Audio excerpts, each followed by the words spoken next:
Hello friends, मैं doctor Payoli, assistant professor, department of philosophy, RDS college Muzaffarpur. आज का मेरा विषय है भारतीय दर्शन के अंतर्गत मीमांसा दर्शन के अपूर्व की व्याख्या। इस टॉपिक पर आने से पहले मैं भारतीय दर्शन के संबंध में आपसे कुछ बातें शेयर करना चाहूँगी। भारतीय दर्शन मुख्यतः दो संप्रदायों में विभक्त किया जाता है। प्रथम आस्तिक, द्वितीय नास्तिक। आस्तिक दर्शन के अंतर्गत षट दर्शन समुच्चय को रखा गया है, जिसके अंतर्गत न्याय, वैशेषिक, सांख्य, योग, मीमांसा एवं वेदांत आते हैं तथा नास्तिक दर्शन के अंतर्गत बौद्ध, जैन एवं चारवाक दर्शन को रखा गया है। आस्तिक और नास्तिक का यह संप्रदाय भारतीय दर्शन को ईश्वर में आस्था रखने वाले या नहीं रखने वाले के अर्थ में नहीं लिया जाता, अपितु वेदों की प्रामाणिकता में जिन दर्शनों ने विश्वास किया है वे आस्तिक दर्शन कहलाते हैं, और वेदों की प्रामाणिकता में जिन्होंने संदेह प्रकट किया या उसकी प्रामाणिकता जिन्होंने नहीं मानी उन्हें नास्तिक दर्शन कहा जाता है। मीमांसा दर्शन भारतीय दर्शन के आस्तिक संप्रदाय का अंग है, जो मीमांसा दर्शन की यह विशेषता है कि वह अपने प्रमाणों की व्याख्या इस हेतु करता है कि वह वेदों की प्रामाणिकता को स्थापित कर सके। अब हम बिंदुवार सर्वप्रथम मीमांसा दर्शन की कुछ विशेषताओं को देखेंगे, उसके बाद अपूर्व की व्याख्या हम करेंगे। तो सर्वप्रथम हम मीमांसा दर्शन के ऊपर उसके मुख्य बिंदुओं पर ध्यान देंगे। मीमांसा दर्शन वैदिक कर्मकांडों का युक्ति युक्त प्रतिपादन है। मीमांसा के रचयिता महर्षि जैमिनी है। जैमिनी के सूत्रों को पूर्व मीमांसा भी कहा गया है। मीमांसा वेदों की प्रामाणिकता में विश्वास करता है।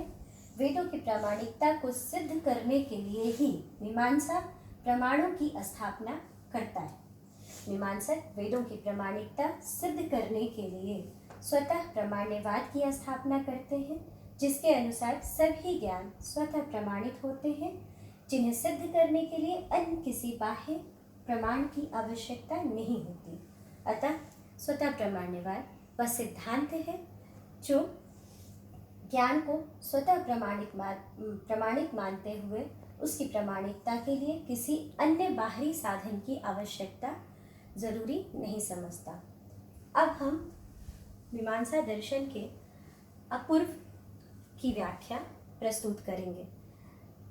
मैं शुरुआत में एक चीज़ बताना चाहती थी जो मैं भूल गई कि वेदों के मुख्यतः दो भाग हैं, कर्मकांड एवं ज्ञानकांड, और कर्मकांड का ही संबंध मीमांसा दर्शन से है।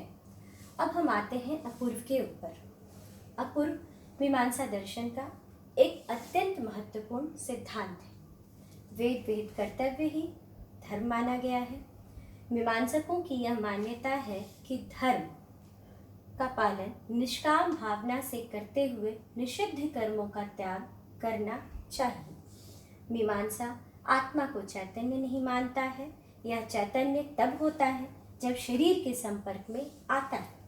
मीमांसा जगत की सत्ता को मिथ्या नहीं मानते, इसलिए इसे वस्तुवादी दर्शन कहा गया है, और साथ ही जगत की सृष्टि के लिए इन्होंने ईश्वर के अस्तित्व में भी विश्वास नहीं किया है।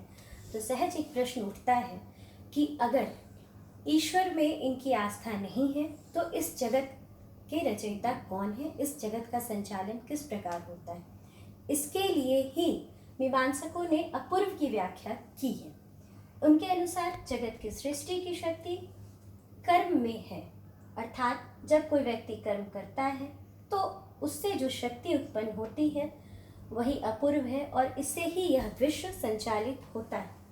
तो पुनः एक प्रश्न उठता है कि किन कर्मों को करने की व्यवस्था मीमांसा दर्शन में कही गई है, या मीमांसा दर्शन किस प्रकार के कर्मों की बात करता है। मीमांसा दर्शन वेदों में बताए गए कर्मों के का निष्काम भाव से प्रतिपादन करने के लिए करता है। काम में कर्म से बंधन उत्पन्न होता है, इसलिए वेदों में प्रतिपादित कर्मों के का अनुपालन हमें निष्काम भावना से करना चाहिए, जिससे कि मोक्ष की प्राप्ति होती है। धन्यवाद।